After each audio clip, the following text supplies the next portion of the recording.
Okay, so week three, I'm not gonna worry about who's done what homework or any of that. I'm just gonna assume that you can hit pause when necessary on whatever your homework has been and resume when you want to pick things back up. We'll actually cover a little bit of that topic later, but I'm just going to assume that you've kind of done week one homework, week two homework, because everything from this point forward assumes you have that in place. And these are all still things that are either free or extremely cheap, or something I think is probably the best way you could spend to market the business you're trying to put together. Um, so that's kind of how I'm moving forward with week three. It's still very grassroots and very much just things that I think are going to be the highest return on investment, whether it's your time or your money in quote unquote marketing dollars. And so the first thing is just, again, we're assuming you've got business cards in place. You can't really have those in place until you have a domain, because no one pays any serious attention to business cards that say John Smith sells cars at hotmail.com. Hopefully we've driven that point home. So you have to have your website in place, and that can just be a homepage. Again, don't kill yourself over that. And you have the website in place so that you can have a legitimate business looking email. And the website might be an under construction page. Doesn't matter. You just want good looking business cards. Go to Vistaprint, talk to Eric, the Uh-huh. the one I recommended, and just put something together. And I can't stress that enough. I say I've had 4 careers. I've probably had 6 that were legitimate sources of income compared to what I've done. One of those was spending money I made in college and just making jewelry. And I remember just going and showing up at a jewelry store, and I had jewelry that I made that I wanted to sell. And I made a couple connections in day one. It was a weekend conference, and I came home and I was just like, oh, I just wish I had business cards. And my dad said, what do you need business cards for? Just slap something together on a piece of paper. If they like what you have, they'll call you. Um, and I did. I went back and took printed paper. I couldn't even find thick cardstock, but I took printed paper, I took some ring samples, and I picked up clients. And that was the first time I realized it doesn't matter. As long as people have a way to contact you, that's great. They have to trust you, they have to know you, but just have something. And business cards, you should just always have around with you the second you decide you're going to put a business together. Um, so, I mean, this is like going back to the 18th century, and we don't need to be high tech, but just have business cards. I can't stress that point enough. Um, so from there, So even, can I interrupt you for a second? yeah, So even in this world, like I just think about being in such a techie world, they're still just such an important piece of this marketing. You well, think yeah, like, and a lot of this goes into just the psyche of starting your business. And you and Michelle have an amazing group of friends, and I think you're a little bit more of an exception to the rule. So you've got friends that are going to support you no matter what you do. But that aside, eh, people judge, and there's a big difference between, oh, that's cute, you're starting a business, good luck to you, and um, I want to do business with you. Most people are a bit more selfish about it, aside from close friends and family, which you have a larger than average circle of those people, which yeah, may be helpful, maybe not. Certainly for gathering testimonials and giving free or really cheap help to friends and family just for the purpose of getting testimonials. That's a great way to get started, and you're better off than most. Um, But again, as soon as you step outside of that circle, a lot of people are just going to make snap judgments, and you need a decent looking business card. And my little story conflicts with that, but that was 25 years ago. I mean, that was before the internet, and I had a product. I had sample products to give, and I had contact info, and it happened to work. But if I didn't have that sample contact info, it would have been a lot more difficult. So, I mean, just having them on hand really helps legitimize the business and get you that much further off to a good start. Just being able to pull out a business card and say, "Here you go," and then we'll kind of get into the other reason you want to have that in place in a couple other bullet points. Okay. So, and this, again, hopefully you've put a domain together. Hopefully you put a Facebook page together, which you're linking to from your domain. And it's very important that you put things in this order. And for your business, these video tips can be super, super powerful. Your website is your billboard. That's where you've got your fee structure, your description of services, which you can fill out and figure out as you go. And it's a website, so you can adjust it and figure it out as you go. Your Facebook page is what the strangers that don't know you are going to depend on. They don't give a damn what you say on your website. And my most current business, it was the most ridiculous struggle I've ever seen. I had dozens and hundreds of testimonials from people, and I had quotes, I had pictures, but they were on my website. And in the case of my most recent business, still to this day, my most common response has been, it's too good to be true. Something's wrong. This must be a scam.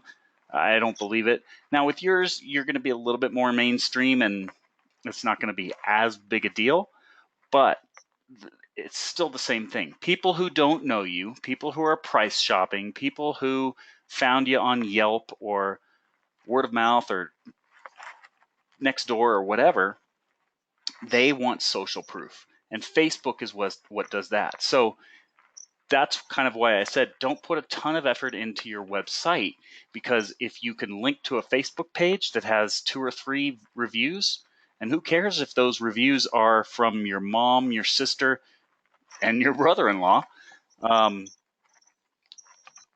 that's credibility.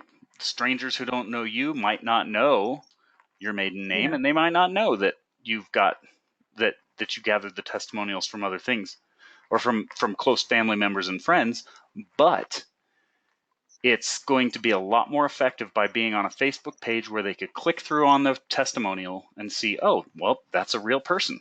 This person loves Melissa. They think she does great things. Must be a legitimate testimonial. Versus just pasting a quote onto your website. It just doesn't carry as much clout, especially in this day and age where people want to see social proof. And Facebook is the easiest way to do that. I think that was week 1 where I just said, grab a picture, play around with that, grab a picture of you for your personal picture, grab any picture that you can find from a free website, and you've got a Facebook page. And then the very first thing you need to do is, if you have advice to give, start giving candid advice. When you do organization stuff for friends, do a quick video. I've got one of the most successful networkers in a networking group I'm in. Every time, she's a home inspector, and every time she's at a home inspection and she finds something new, she pulls out her camera, nothing professional, nothing fancy. She just pulls out her phone and just says, hey, look at this. I'm looking at a sump pump. Here's the problem we're seeing. This is a common problem that I see, and if caught early, it's going to cost $50 to fix. If caught late, it can be $1,000 to $10,000 in foundation repairs. So whenever you change your, whenever you change the batteries in your smoke detector, go check your sump pump too, because if missed, they could cost you tens of thousands of dollars. And so she just does random tips like that, and she throws them up on her Facebook page. That's all you need to do, and it doesn't need to be polished. It doesn't need to be practiced. I just did this as an experiment this weekend. We went on a personal trip, and I threw up some videos, and I got crazy views on it. And the fun thing is Facebook keeps track of who is watching your videos, and we're going to cover what to do with that in the future. But the key is to just get that up. You can always delete it if you don't like what you recorded or whatever, or just not upload it. But just slowly start getting stuff up there for your future visitors to either your website or your fan page. So the people that saw those videos, did they have to go to your Facebook page first, or could they find them somewhere else? And then, So when I threw the video up, it just went to people who have liked or followed my page. okay. But after that, I showed a little bit of how to promote various things in week 2 on Facebook. So you can just throw that up, and you can have one follower. In fact, I think you need to have one follower to start a page. You need to add someone as a follower. Make it me. I'll gladly follow you. And you might only have 1 to 10 followers in the beginning, and that's fine. But you are typically going to make videos that will help your ideal client. That's it. Just you want to picture your ideal client. Do they have high income? Do they have low income? Are they male? Are they female? I want you to picture who that ideal client is, and when you make a video, you make a video specifically for that ideal person. And it doesn't matter what the topic is. You could be helping a friend organize their garage, and you could say, "Hey, this is a common thing that people do, and here's a quick and easy fix, and it costs $5 from Home Depot. Go do this," or whatever. And just start collecting little videos that are anywhere from 30 seconds to 2, 3, 4 minutes. And the cool thing is that's all you have to do. But down the road, when you start driving traffic to your page, Facebook keeps track of who is engaged in those videos. And we're going to come back to this later, but it's called dog whistle marketing. So you're just making videos, and again, you're making them for the benefit of your ideal customer. Someone who is struggling with always losing their keys. Someone who is struggling with always being late paying their bills. You want to find an itch that you know that they're having, and you want to scratch it. You want to provide a solution. So that's all you want to do. And again, it doesn't need to be anything fancy. I intentionally made mine nothing fancy. I intentionally did mine as live videos. A, because we were on vacation and I didn't want to annoy Michelle. And B, because I was committed. If I did those as videos, I would have done 4, 5, 6 retakes. I said, screw it. I've got 3,000 followers on this page. I'm going live, and it's going to be a one take.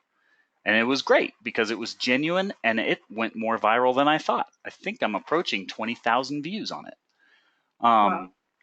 Now, I did some fancy stuff behind the scenes after the fact, but we'll get to that later. The whole point is you want the video there, and you want Facebook to go do their thing. And their thing is keeping track of who is paying attention to that video and who isn't. And you can do some crazy marketing things down the road once you have a few of those videos in place. So and the reason that's number one is because you want something for people to see when they come to your Facebook page. The reason testimonials and reviews is second is, let's assume that you're brand new and you don't have anyone who you've done work for, and you have an ethical code. You're not just going to ask friends to make crap up. So maybe you don't have testimonials. That's perfectly fine. if you add clips and you have people that are starting to comment and going, this is amazing, this is great, thank you so much. Can't believe you're giving this free information for free and you're not even pitching me. You're not even asking for the sale. Well, again, we're going to cover that in week 4, but that's what you're going for. You want to give before you ask for something in return, and you want to give lots of valuable, helpful stuff. Then maybe you still haven't gotten any actual paying clients, so you can't ask someone to write a testimonial for you. Well, all right, well, fine. So settle for some people who have been elated with the tips, the free tips that you gave on the Facebook page. So when someone comments on the amazing content that you're giving them or the amazingly helpful content that you gave them, then you can say, hey, would you mind leaving a review? Send them a link to the Facebook review page where they could leave a 5-star review for you, and then give them something in return. Say, if you'd leave me a review, I'd be glad to come and give a free consult. I'd be glad to give you a $25 gift certificate to Applebee's or whatever. So you can't ask for that in return until you've given something first. And sometimes you may just need to do that on blind faith that people will show up. People who keep losing their damn keys might show up. People who, whatever, have the problems that you're describing in the videos that you put on the page will show up. And if that doesn't make sense, go and watch the movie Julia and Julia. It's an awesome movie about just following your passion and doing what you want to do, and people show up. So videos first, or Facebook page first, which we covered in week 1.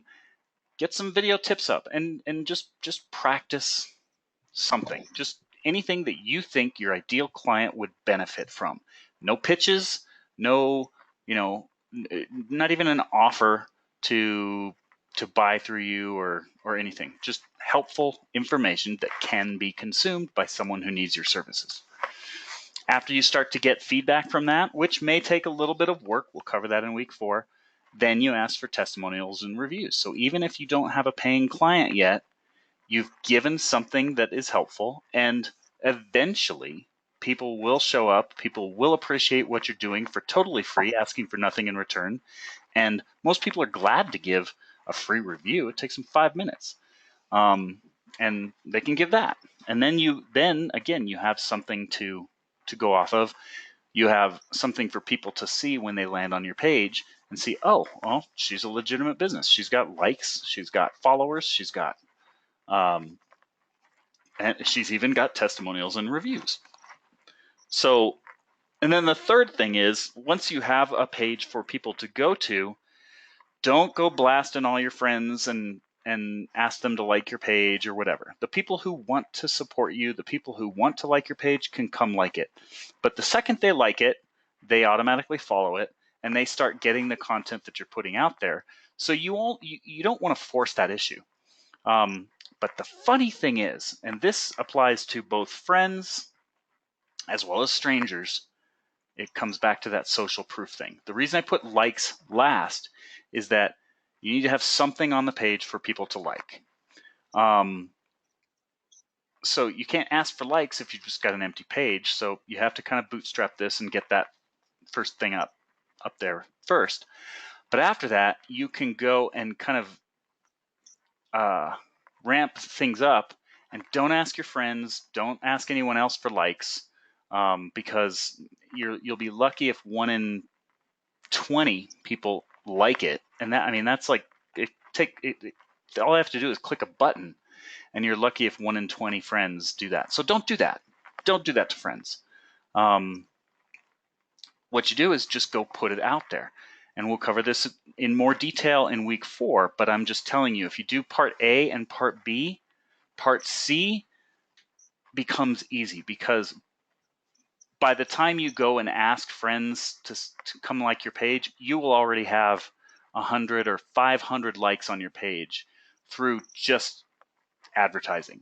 And you can get likes for a penny a click. I'm actually doing it right now with one of my videos, and I got asked just today. I almost want to. I kind of want to pull it up. I'm gonna. Let's see. I don't know if I'm gonna be able to find it. Mark.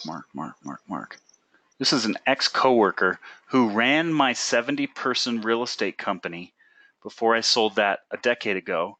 And then he kind of stayed in real estate. I went on to consulting. We stayed in touch. We're still very good friends.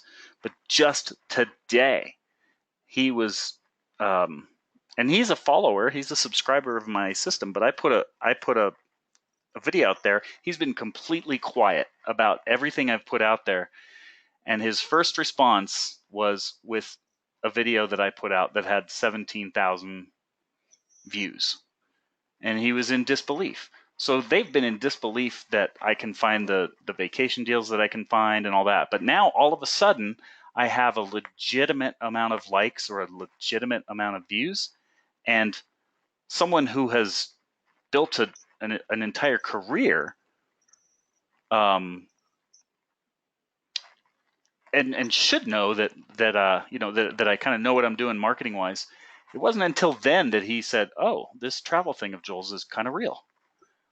So that's kind of why all these things come in place first. So I should actually make item C should be get likes, buy your likes on the internet for a penny or two a piece, and then part D is ask for the likes from potential clients and friends.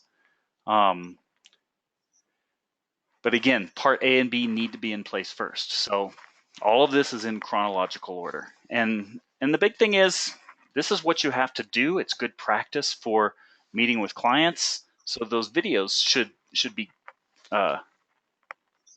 just good practice anyway for when you go to meet with a client and share tips with them on how to reorganize their basement or their office or their garage or whatever. Make sense? Yeah. Cool. Yeah.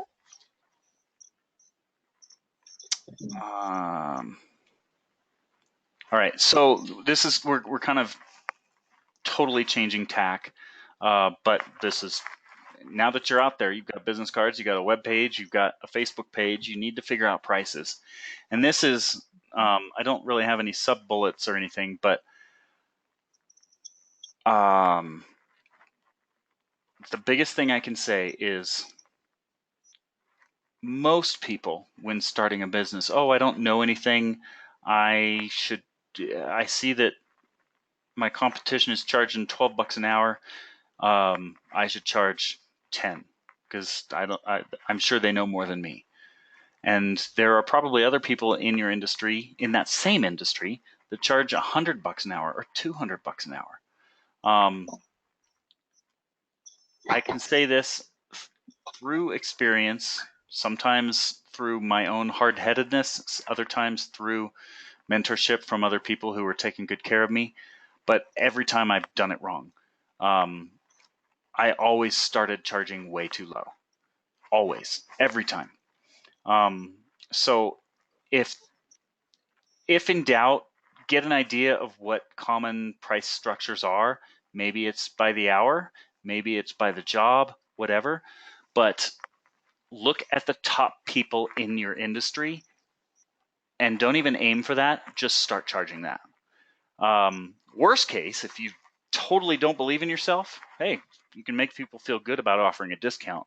But if there are people in your industry charging 10 an hour, and if there are people in your industry charging $100 an hour, charge 80 to 100 right out of the gate. I don't care what your experience is, just start there. And it's this huge leap of faith that you have to make. But I tell you, in my real estate days, I learned this the hard way. In my consulting days, I learned this, I don't know that it was the hard way, but I learned that it was way easier when I charged way more. And I'm learning it right now with my travel business. And I think especially when you're in the business of providing a service, you're providing help, you're providing assistance, you're providing advice, consulting, whatever it is, people are paying you for your expertise. And the thing is, all that's important is that you know a little bit more than them. Of course, if you're a lawyer, yeah, you need a degree, you need to know a lot more than them, but that's kind of a given. The fact that you have a degree is enough.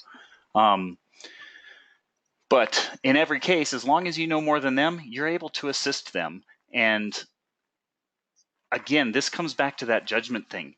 If people are charging anywhere from $10 an hour to $100 an hour, trust me, you do not want the clients that are shopping for the $10 to $20 an hour people. You want the clients who want the best, who don't bat an eye at $80 or $100 an hour, for two reasons. One, because they're always way less of a pain in the ass, always. And let me reiterate, always. And two, I almost said B, but one, they're always less of a pain in the ass. Two, they always pay more attention to what it is that you have to offer, which is the more important thing. This isn't just about getting as much as you can out of the client. This is about making sure that they value what you have to offer. And there are people that assume that will just write off the $10 to $20 an hour people, and they will want the $50 or $100 or $200 or $500 an hour people. In real estate, I learned this my first several years as a buyer agent. It didn't matter because I got paid by the seller. As a seller agent, this was the most common thing negotiated. And even when I was giving discounts, in my early years, I gave friend and family discounts, and I was already discounted as it was because I was a young kid and I had discounts, and or I just discounted my rate anyway. And no matter how much I discounted it, people wanted more of a discount. As soon as I kind of became a little bit more confident in my services and put a little bit more polish into my presentation, which wasn't much polish, but it was mostly just having experience, I raised my prices to the top of what the market was in real estate. And it never got asked again. Literally never got asked again. It went from, is that the best you can do, to where do I sign? And I still remember the very first presentation where I kind of put a little bit more focus on telling them how I was going to help them, and then just naming my price and shutting up. And it was an overnight change. So it went from, oh, okay, so tell me about this commission. Is that the best you can do? To, where do I sign? And I can say the same with my most recent business. I started out, and right now I have a $8 to $24 a month subscription service, and I have a no questions asked money back guarantee. So people can sign up, they can check it out, and if they don't like it, they can back out. Not even 2 years ago, like 18, 19 months ago, when I was starting out, I was playing around with pricing, and I was a $5 to $10 a month service, depending on if you were monthly or yearly. And I got twice as many people that were asking for their money back. As soon as I raised my prices and actually put more value in the service that I was offering, people didn't bat an eye at paying it, and I hardly get any money back requests. It went from maybe 30% to between 5 and 10, call it 7% requests. And I'm charging 3 to 4 times as much. In my consulting business, that was probably the biggest lesson. Real estate, I had sold my company. 2008 hit, it went belly up. I tried starting a new real estate company and it sucked. It did not work. A friend convinced me on going into consulting, so I decided I was going to consult for small businesses. Well, what's the problem with small businesses? They don't have a lot of money. So I charged $50 an hour or a minimum of $500 a month retainer to manage their account. So it was either $50 an hour for advice, $500 a month for full-fledged management services. One of my mentors had me speak at his events, and he said, okay, what are you going to sell? And I said, I'll sell my services. And he said, all right, what do you charge? And he nearly punched me in the face. I said, I charge it's $50 an hour or $500 a month, depending on, consulting or management. And he's like, you're not getting on my stage charging that. That's ridiculous. And I said, all right, well, what do you want me to do? And he said, add a zero. And I couldn't believe it, but it was his event. So I'm like, all right, I'll try it. I got not only more business revenue wise than I've ever gotten before, but I also got more clients than I've ever gotten before. So I can't stress this enough on your prices. Do not cut yourself short. It'll take you 3 to 5 times as long to build your business. And the clients that will most value you are not shopping on price. The clients that will be the biggest pain in your ass are shopping on price, and you don't want them. And I've had 4 businesses. 2 of them were related, so I've been in 3 different industries, and every single one, I kind of learned this the hard way. And the most recent one was, I was still when I was at $5 and $10, I was still more expensive than my competition. So I was proud of myself that I was more expensive, but at that point I was 25-30% more expensive than any of my competitors that did anything similar to what I do. I charge 3 to 5 times what they charge now. My monthly service is what one of my competitors charges for a year. And again, my clients pay it and they value it more. I get better feedback now than I used to.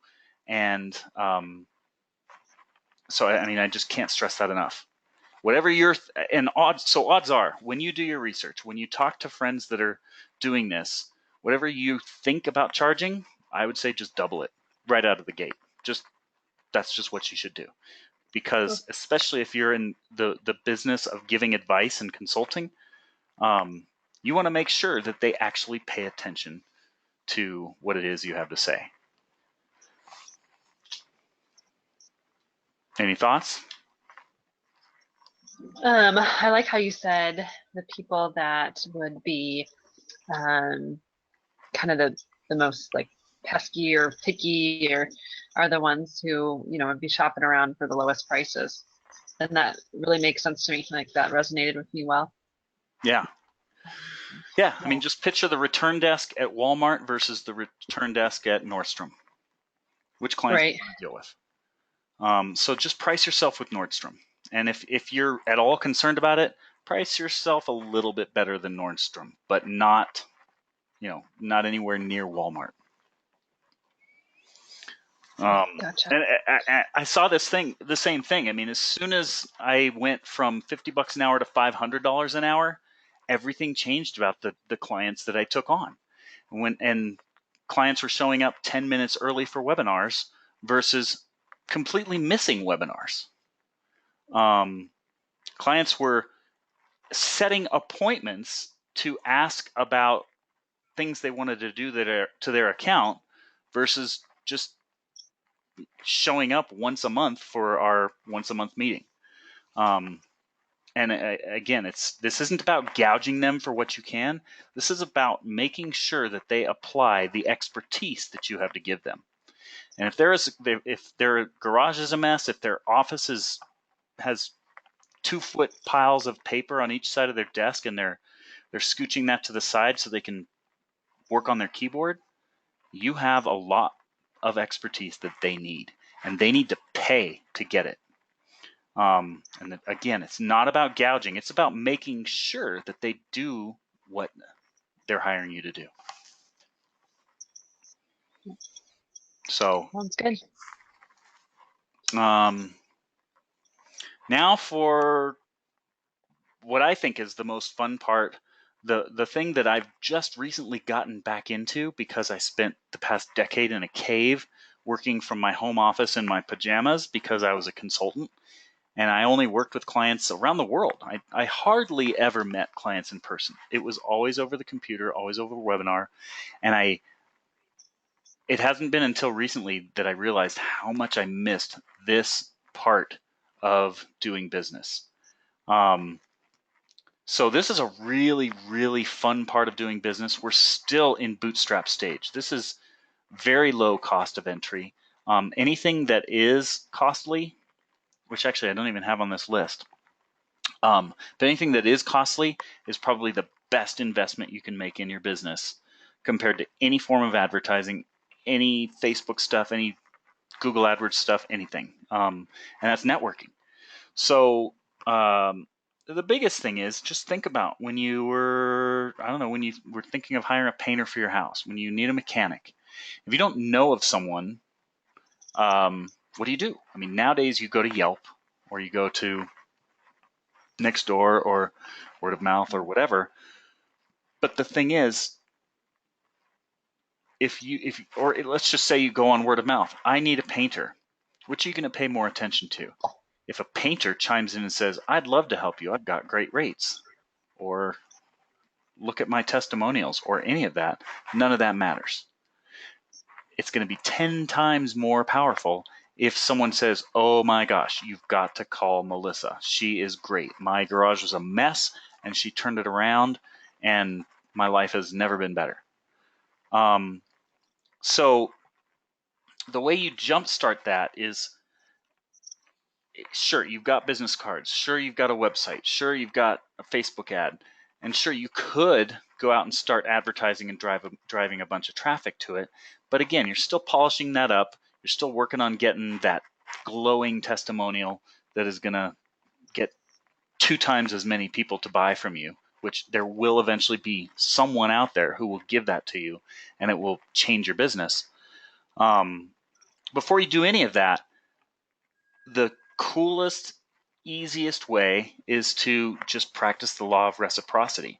So the best way to do that is to think of anyone and everyone that you know of that has their own business. It could be your past realtor. It could be your hairdresser. It could be your nail salon. It could be your babysitter. Anyone that is essentially in business for themselves or in sales, who is directly affected by what business they get handed to them, you want to start helping out. Why? Because it's 10 times easier when your friend says, oh my gosh, we got a $100 coupon to this steakhouse and it expires next weekend, but we don't know a sitter. Oh my gosh, you've got to call this person. You can help your babysitter. You can help your hairdresser. And it's 10 times easier to do that because, I mean, gosh, just think about it. It's way easier to say, you've got to call this person. And you want to shove that person's business card down their throat. You want to make sure that they do business with that person. And if you focus on doing that, you make a list of 20 people and keep that list in front of you.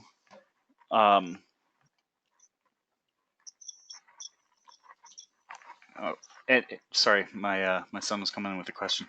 Keep that list in front of you, and keep those people top of your mind, and just make it a goal to help find them business.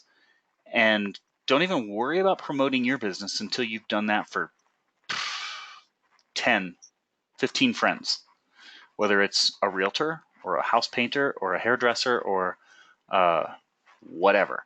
But and what you're doing is you're just laying the foundation for them doing that in return, because those are all business owners who are out networking with people on a daily basis. They're talking with tens or hundreds of people per week or month.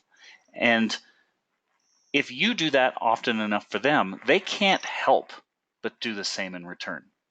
And it doesn't even matter how good you are at what you do. If you give someone else, if you give a realtor 2 clients and they make 10 or 15 grand off of you, they are going to want to make it up in one way or another.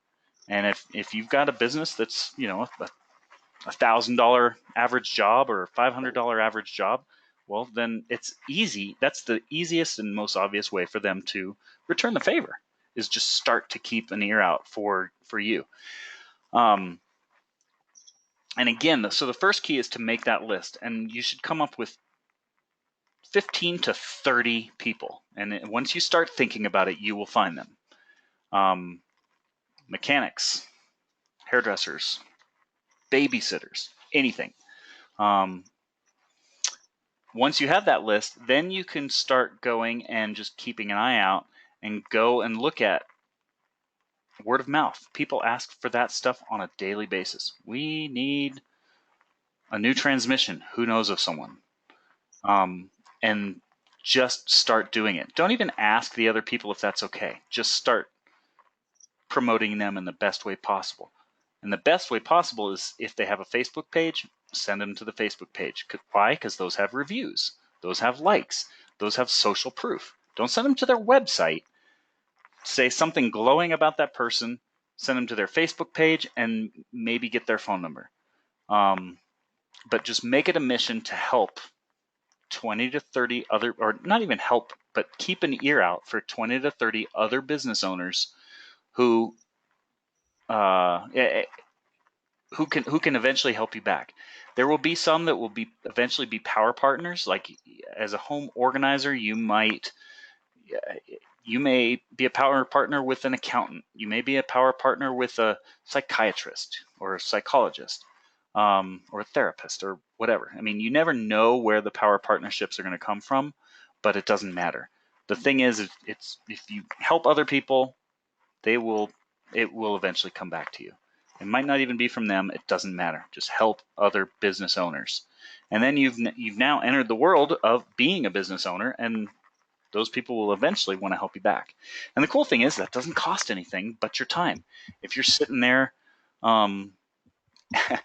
outside your kid's door because they haven't gone to sleep yet, you can be on your phone just trolling word of mouth, trolling Nextdoor, trolling Craigslist, because all of those things have people who are asking for help or are in need of a good lawn care person. And you can just say, I've got a great person. Here's their phone number. And so rather than just beating yourself up and spending dozens of hours perfecting your About Me page on your blog, just start helping other people. And sometimes that's a good break from beating yourself up over perfecting your About Me page on your blog. And then, so that's all stuff that you can do for free, that you can just do on your free time. And then the very next thing that I will say that you should do, as soon as you have kind of completed your homework on week 1, week 2, and now week 3, the very first thing I would say that you should do is join a leads group. And this is where I talked about what I've come back to as a local business owner, because I now have a business that I have 6 territories. One of them happens to be my hometown. So I'm a local business owner again. And I was so excited when I realized that, because the past decade, I was in an international consulting firm, and I was doing webinars with people at 9 at night because my clients lived in Australia, and it was a little bit lonely. And now I get to go and network with other business owners, and there's just so much that you can pick up, either from someone who wants to help you because they know a little bit about bookkeeping as a small business owner, or someone else who is just a power partner because you have similar client bases, or someone else who just struggles because their spouse isn't self-employed, and you can go and share struggles about how that is a struggle, and so on. So there are just so many different ways that you can start to benefit from joining a leads group. And I would suggest that it be a BNI leads group. Back in my real estate day, I could probably attribute in the 4 or 5 years that I was an independent realtor before I got really serious and grew my company to 40 and 60 and 75 agents. I was an independent broker and I was in charge of generating my own business, and I easily generated $250,000 in commissions, in income from going to leads groups. Now, granted, that I was a realtor, so I was making $5,000 and $10,000 commissions, but I was making commissions less often. But I was getting a lot of business from networking with lawyers and attorneys and financial planners and Mary Kay reps. I mean, you just never know where those referrals will come from. But it is so much easier when you have the habit of listening for people who need a landscaper or a lawnmower or a snowplower or a nail salon or whatever, for you to listen for them and then have 20 or 30 or 40 other people who are out there networking with other businesses who are in return listening for business for you. It's free, it doesn't cost anything, and it's way more effective than you taking out an ad on Google saying, I'm the best thing since sliced bread, you should work with me. You say that yourself and you're just arrogant. Someone else says that about you, it becomes true. So this is the very first thing you do, and remember, this is the first piece of marketing that I'm suggesting that you consider. And maybe it's BNI. I am a firm believer in BNI because it's way more powerful than any networking group I was with, because they have structure that is designed for maximum referrals for its members. You can also find free MOPS groups or lunch groups or breakfast groups or whatever. And I'd be glad to advise on different ones. But what I found is that my BNI group, it's a hefty annual fee, but my annual fee is still far less than the required lunch I had to buy at my old leads groups once a week, even though the leads group was free. So I would say that just do things in that order. Just start getting in the habit of keeping an ear out for business, for past vendors of yours, friends of yours, whatever it may be, and it will come back tenfold. And again, this is all stuff that you haven't spent a dime on marketing yet, and this alone could be enough to bootstrap just about any business that you want to get off the ground. Sound good? Any questions? Nope, no questions. Cool. So I actually have 2 quotes for the week. This is the reality check. E-Myth is a great book. I actually, as a type A detail-oriented person, I would actually say this is not a good book for you, because you will probably overwhelm yourself with unimportant details. I would take the opposite tack and follow the advice that I've given. But the premise of his book is that 75% of small businesses fail within the first 6 months. And the reason for that is that those small businesses fail to lay a proper foundation when they get started. And most people just say, oh, I'm going to go do this. And then they don't realize that, oh, crap, this takes cold calling, or this takes networking, or this takes advertising, or they do it in the wrong order, and then they have to start over, and they may as well have just, they have to write off the first 3 months. And most, I see this, I see as an entrepreneur myself, I talk with lots of people who are starting businesses and so on.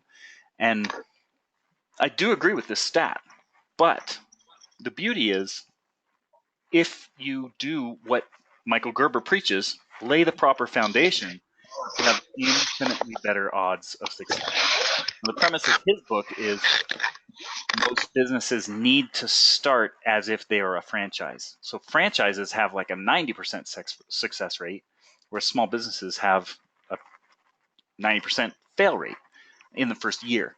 But the big premise of the book is the reason for that failure is not having a proper foundation. So that's kind of why we've taken so long before we even talk about any advertising and any other methods that I've found we're just spinning your wheels.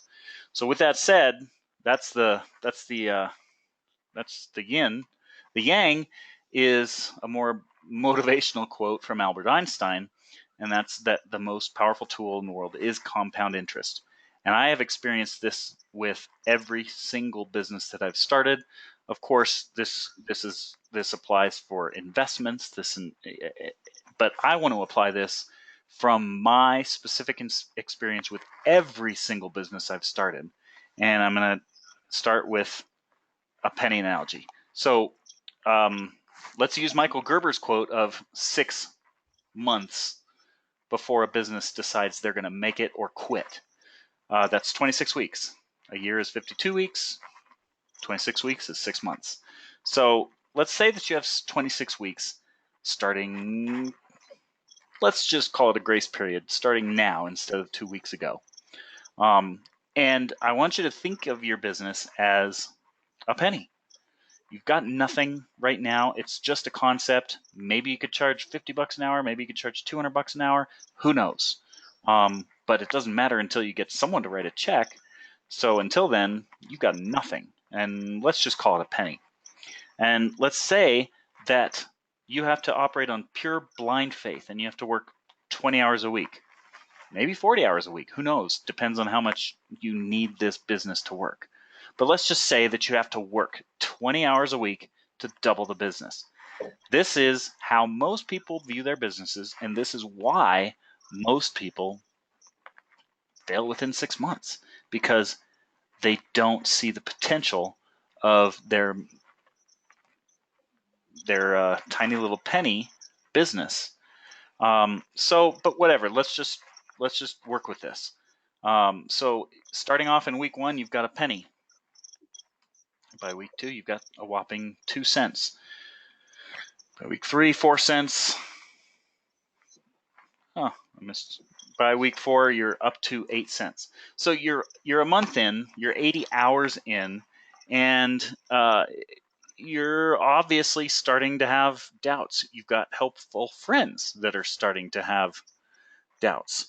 You might even be in debt. So you might, and again, this is theory. Hopefully you're not doing anything where you would be charging 8 cents, but maybe you've spent $200 and you picked up one client, so you're net positive plus or minus 8 cents. This is a very, very troublesome spot, but you need to have faith in your business. You need to have faith that people can benefit from what it is you have to offer, and you need to keep pushing forward. So by week 5, you're up to 16 cents. Week 6, 32 cents. Week 7, 64. Week 8, we're 2 months in. Maybe you've picked up a first client, maybe you haven't, but whatever the case, let's just pretend that you're up to a cumulative total. We're not talking weekly income. We're talking you are up to a cumulative total of $1.28.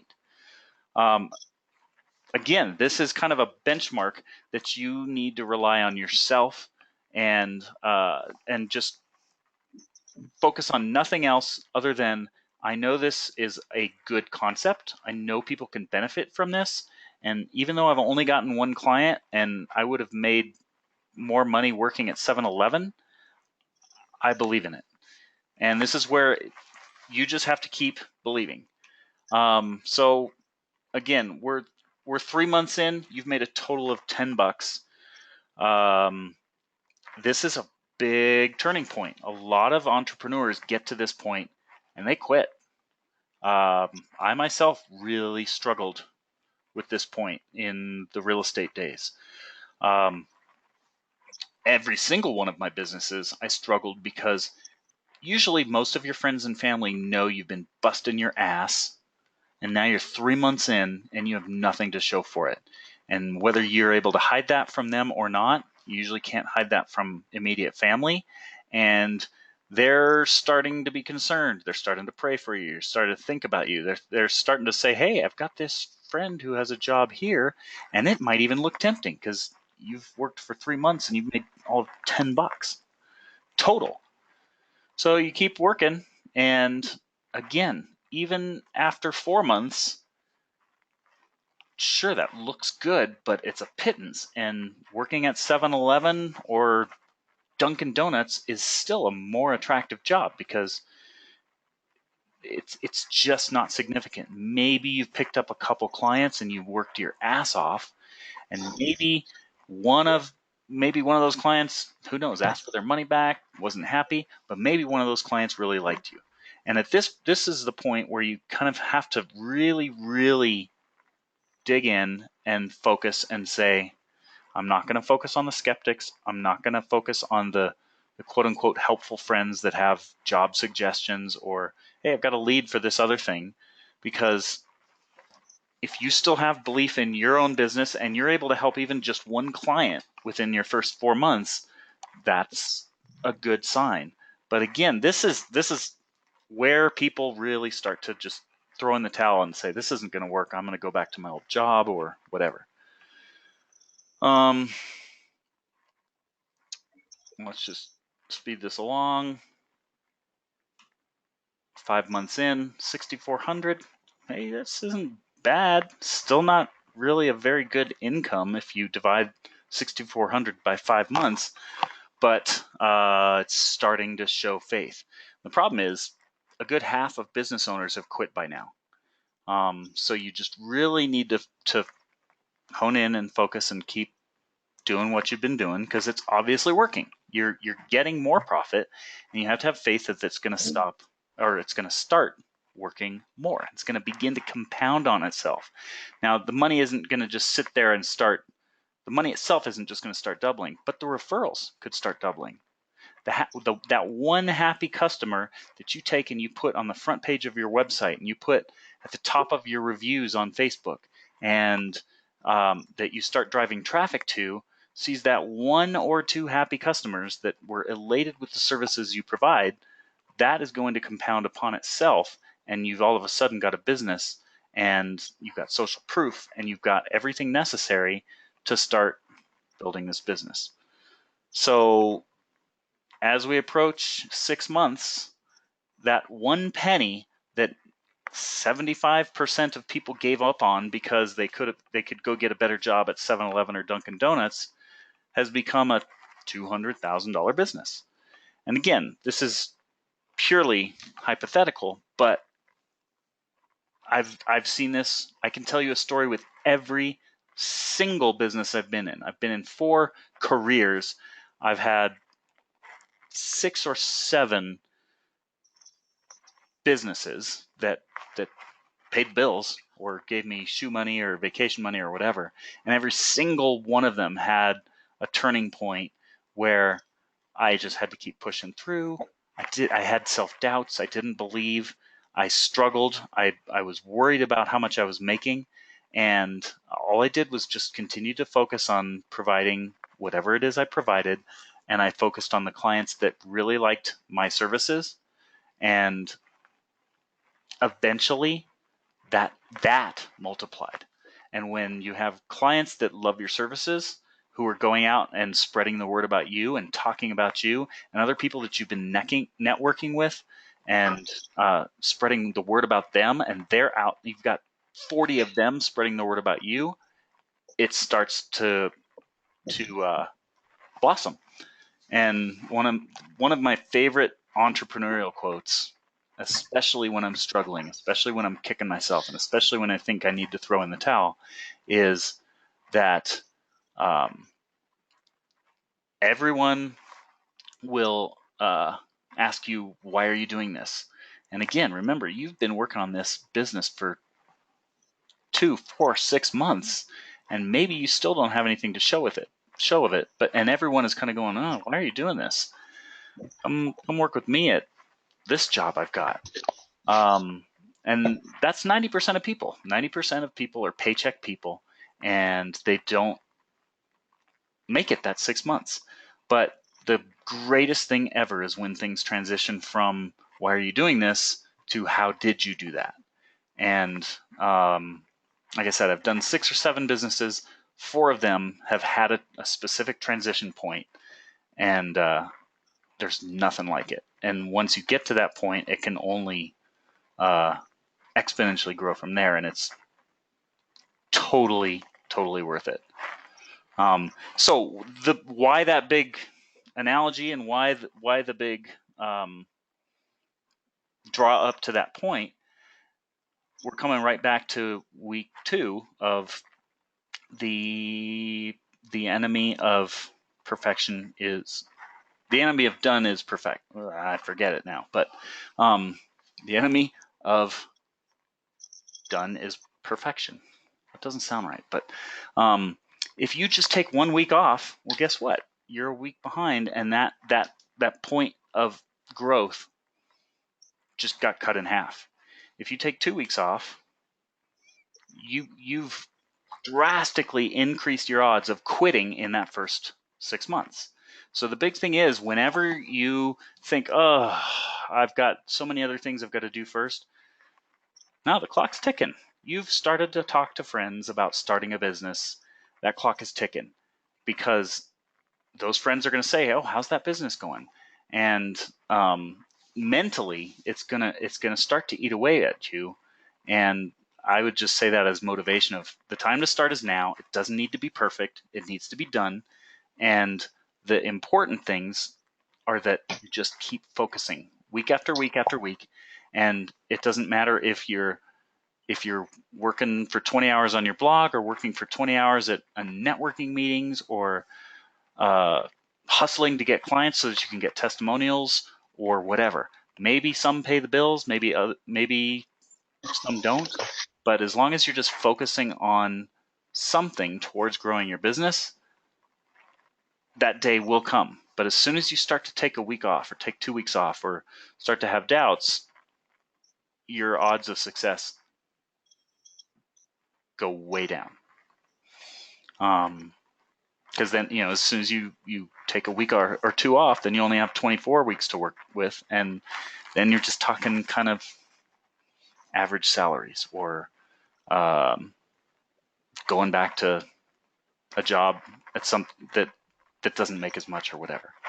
But if you just have that consistency and focus week in, week out at doing it, there's no lump, there's no limit. All you have to do is just keep pushing. So that's all I got.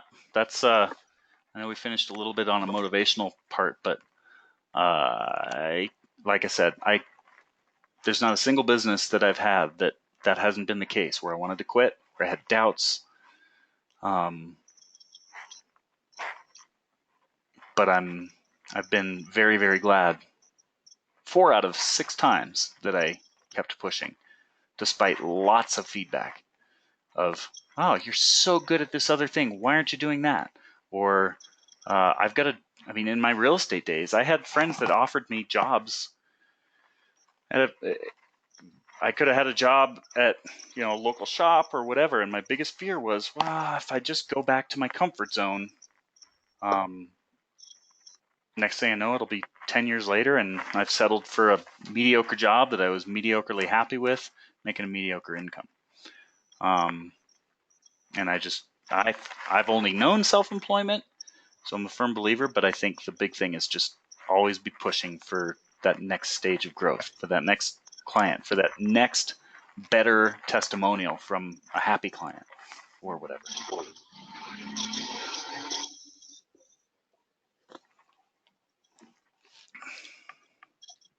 Oh my, I've rambled on. It's 9:20. I was hoping to keep these under an hour. No worries. All right. Thank you, Joel. All right. Well, it was good talking to you. I'm gonna hit stop on the recording. Maybe. Oh, I think I have to end the webinar.